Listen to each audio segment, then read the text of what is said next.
The life and times of Squirrely Dementford VIII. Born in the middle of winter, he grew up in a castle overlooking a small village called Squirrely, where little people lived, whom he was taught to call sackheads. His favorite toy was a sword, and he loved to go about the village in springtime slicing off all the heads of daffodils and crocuses. No one dared to say anything because he was a Dementford boy. The Dementfords owned the church, the ducks on the village pond,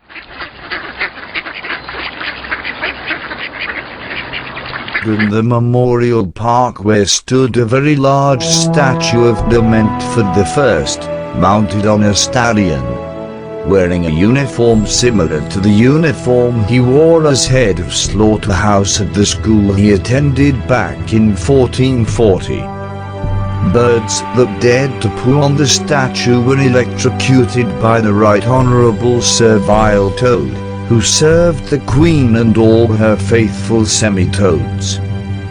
The Queen lived in a much bigger castle that was carried around by her loyal semi-toads on state occasions, like celebrating the birth of another toad, to the applause of sackheads everywhere who waved at the big castle as it floated past.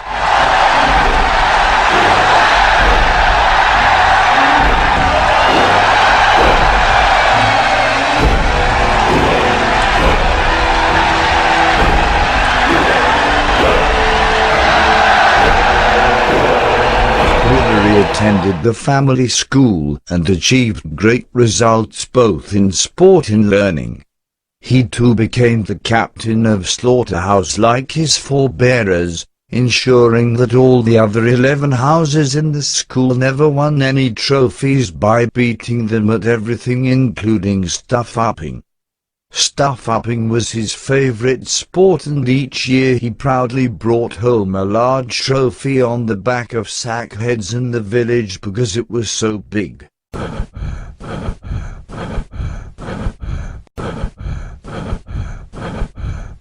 He could stuff apples up a badger's bum quicker than any other fellow pupil.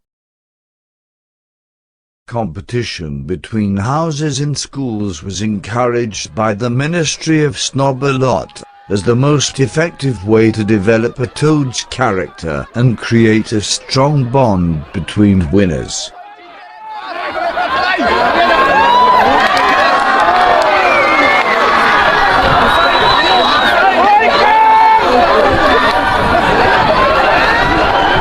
Recognizing the fact that in future years when they are old enough to work as slackbacks for the Ministry of Snakecraft, and partake in the sport of hunting foxes and shooting birds, their skills will be put to good use.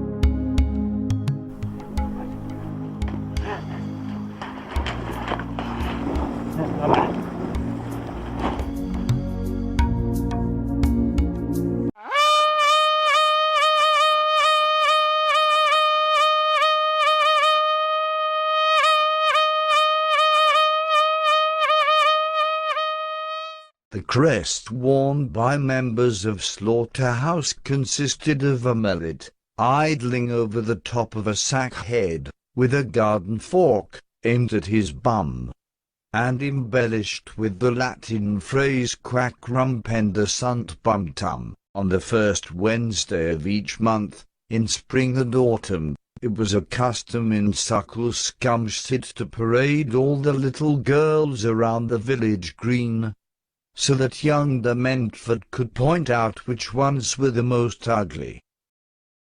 You are ugly, and you are ugly. This required his chauffeur, Sir Cecil Snide, to bring him from Smithereen School to the village each time, Sales in cosmetics, ribbons, floral bouquets and hats increased each year as sackheads did their level best to garner his favor, thus avoiding the pain of seeing their daughters drown in buckets of tears, which was a regular scene recorded by reporters from Snigger Press, owned by Semitoads. By the age of 11, Squirrely was ready to go to the big school.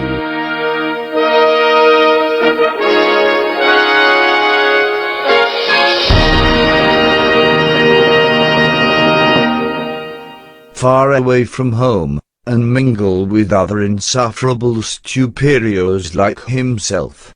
His new school jacket was made out of the finest wool from Scotland, embroidered with metallic gold and cerulean fibre, with iconic embossed buttons and silk lining. The cost of one jacket was equivalent in value to the annual cost of keeping the Dementford statue spotlessly clean. Squirrely was introduced to the special art of oratory at Slush Fund College that would give him the ability to rise further above all the little people, using the most sacred language of doublespeak. It sounded indecisive. It would be seen as a fudge. If I did not change my mind and suspend Marriott, he would have to consider overruling me. Mr. Marriott... You can't both be right. Mr. Marriott was not suspended. Did you threaten to overrule him? I was not to overrule him. The truth of the matter is that Mr. Marriott was not suspended. Did you threaten to overrule him? I did not overrule Derek Lewis. Did you threaten to overrule him? I took advice on what I could or could not do. Did you threaten to overrule him, Mr. Howard? Scrupulously in accordance with that advice. I did not overrule Derek Lewis. Did you threaten to overrule him? Mr. Marriott was not suspended. Did you threaten to overrule him? I have accounted Did you threaten to overrule him? Detail before the House of Commons. I note you're not answering the question whether you threatened to overrule him. The important aspect. I'm sorry, I'm going to be frightfully rude, but yes, you can. I'm sorry. It's a quite straight yes or no. Question, and I will give you an answer. Did you threaten to overrule him? I discussed this matter with Derek Lewis. With respect, that is not answering the question of whether you threatened to overrule him. It's dealing with the relevant point, which is what I was entitled to do and what I was not entitled to do. Committee. But with respect, you haven't answered the question of whether you threatened to overrule him. Well, you see, the question is what was I entitled to do and what was I not entitled to do?